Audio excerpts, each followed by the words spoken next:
সুপ্রিয় দর্শক, আসসালামু আলাইকুম। বরাবরের মতো আবারও চলে এসেছি মজার একটি রেসিপি নিয়ে। ভাবছেন যে করলা ভাজিতে আবার মজার কি আছে?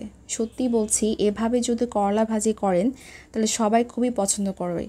আর যারা করলা খেতে অপছন্দ করেন তারাও এই ভাজিটি একদম লুফে নিয়ে খেয়ে নেবে।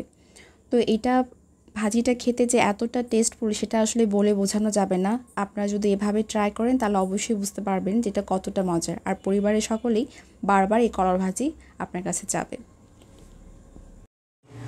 করলা ভাজির জন্য প্রথমে কড়াইয়ে আমি তেল দিয়ে দিয়েছি, আর এর ভিতরে দিয়ে দিলাম আমি পেঁয়াজ আর কাঁচামরিচ এখানে দিয়ে দিলাম।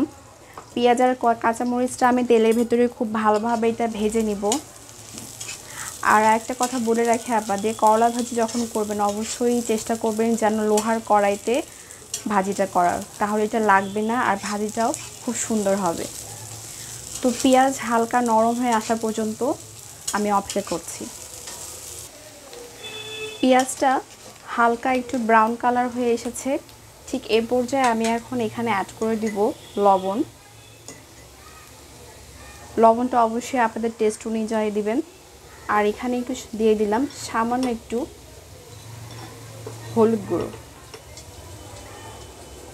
এখানে আমি হাফ চা চামচ দিয়েছি। করলা ভাজিতে বেশি পরিমাণে হলুদ দেওয়া যাবে না, চেষ্টা করবেন যে একটু কম পরিমাণে হলুদ দেওয়ার, তাহলে করলার যে টেস্টটা আছে সেটা খুব ভালো থাকে। এখন এটা ভাজা হয়ে গেছে, এখন এর ভিতরে আমি করলাটা দিয়ে দিব।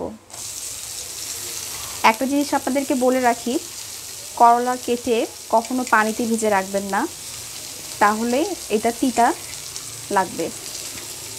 পানিটা ভেজে না রেখে একদম কেটে ধুয়ে সঙ্গে সঙ্গে কড়াইতে দিয়ে দেবেন, তাহলে করলা তিতা লাগবে না। আর করলা ভাজি যখন করবেন তখন অবশ্যই ঢেকে এটা ভাজি করলে তখন এটা আরও বেশি তিতা লাগবে।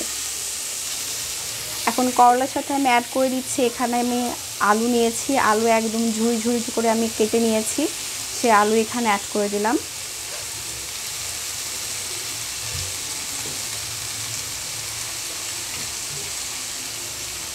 এখানে আমি পাকড়ি আলু নিয়েছি, আর যেটা হরেন্ডার আলু সে আলুটা এখানে নেইনি, কারণ হচ্ছে ওই আলুটা যখন ভাজি করবেন তখন ওই আলুটা একটু সেদ্ধ হলে ওটাও তখন ভর্তা লেগে যাবে।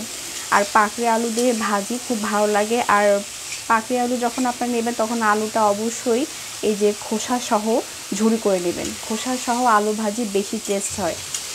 তো এখন সবগুলো উপকরণ খুব ভালোভাবে এটা মিক্সড করে নিতে হবে। আর এখানে আমি কোনো রকমের পানি এখানে অ্যাড করব না, যে তেলটা দিয়েছি তেলের ভেতরে একদমই স্লো ফ্লেমে এটা আমি পুরোটাই ভেজে নেব। এতেই করলা আর আলু দুটাই সেদ্ধ হয়ে যাবে। আর করলাটা ভাজি করার সময় এভাবে চারদিকে স্প্রেড করে দিতে হবে, এতে ভাজি আরও বেশি টেস্ট হয়। এখন আমি এটা 10 মিনিটের জন্য একটু হাই ফ্লেমে এটা রেখে ভাজবো। আমি চুলার আঁচটা স্লো ফ্লেমে রেখে দিয়েছি। আর করলা ভাজিটা এক পাশ হালকা একটু ব্রাউন হয়ে যখন আসবে তখন এটা উল্টে দিতে হবে। এক পাশটা হালকা ব্রাউন হয়ে আসলে তখন অপর পাশটাও উল্টে দিতে হবে। আর একটা কথা বলে রাখি, করলার ভেতরে যে বিচির অংশটা আছে সেটা ফেলে দিবেন, সেটা ফেলে দিলেও তিতা লাগবে না। অনেকে বিচি খেতে পছন্দ করেন না, ওই অংশটা ফেলে দিলে তিতা লাগবে না। আর প্রতিবারের সময় যখনই উল্টে দিতে হবে তখনই চারদিকে এভাবে ছড়িয়ে দিতে হবে, তাহলে এটা খুব ভালোভাবে সেদ্ধ হয়ে যাবে আর এটা ভেঙে যাবে না। আর মাঝখানে এটা কখনোই এটা একত্র করে রাখা যাবে না, চারদিকে সবসময় এই ভাজিগুলো স্প্রেড করে দিতে হবে। এটা স্লো ফ্লেমে রেখে আমি আরও কিছুক্ষণ এটা ভেজে নিব, অপর পাশটা ব্রাউন কালার আসা পর্যন্ত।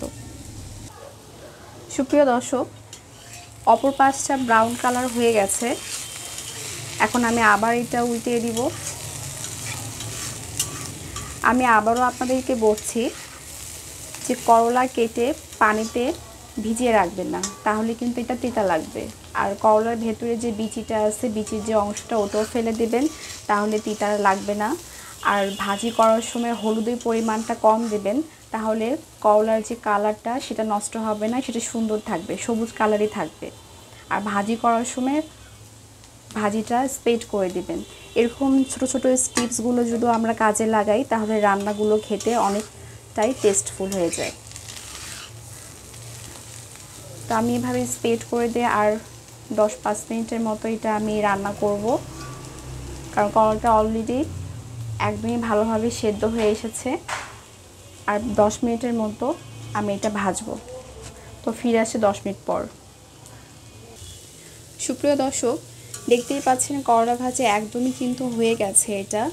আর এটা জাস্ট এর থেকে বেশি আর করা যাবে না, কারণ করলে করলার যে সবুজ যে কালারটা সেটা নষ্ট হয়ে যাবে, আর করলার যে গুণাগুণ সেটাও নষ্ট হয়ে যাবে। তো এভাবে অবশ্যই বাসায় ট্রাই করবেন, এভাবে ভাজি করে দেখবেন যে একদমই তিতা লাগে না। আর এটা যে এতটা টেস্টফুল সেটা আসলে বলে বোঝানো যাবে না। আপনারা বাসায় যখন ট্রাই করবেন তখন অবশ্যই বুঝতে পারবেন যে কতটা সুস্বাদু হয় খেতে, আর একদমই তিতা হবে না। তো আপনাদের সাথে কথা বলতে বলতে অলরেডি করলা ভাজি কমপ্লিট। এখন এটা আমি সার্ভিং ডিশে সার্ভ করে নেব। করলা ভাজি একদমই কমপ্লিট। আপনারা বাসায় অবশ্যই ট্রাই করবেন আর আমাকে অবশ্যই লিখে জানাবেন যে কেমন হলো। দেখা হবে নেক্সট কোনো ভিডিওতে। আল্লাহ হাফেজ।